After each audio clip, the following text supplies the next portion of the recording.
আসসালামু আলাইকুম সবাই। মায়ের হাতের পিঠা মানেই এক অনন্য স্বাদ। আর আমার মা তো বেশ মজা করে পিঠা বানায়। তো আজকে বানাচ্ছে পাটিসাপটা পিঠা।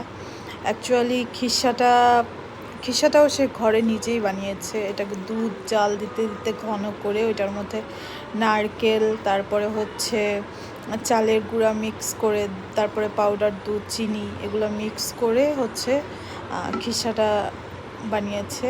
আর যেটা ব্যাটার ওইটাও চালের গুঁড়া, ময়দা, সামান্য চিনি আর হচ্ছে লবণ দিয়ে গুলে।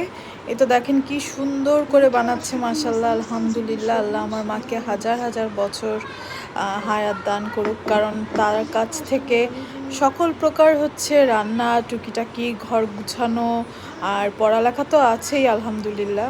এগুলা শিক্ষা পেয়েছি। অ্যান্ড তার চেয়েও আমরা সুন্দর করে করার চেষ্টা করি, বাট সে যতটা সুন্দর করে করে এখন এখন পর্যন্ত মনে হয় না অত সুন্দর মতো করতে পারি। তবে এই পিঠাটা কিন্তু খেতে বেশ বেশ দারুণ হয়েছিল আর খুব খুব মজা লেগেছে। আপনারা ট্রাই করে দেখতে পারেন।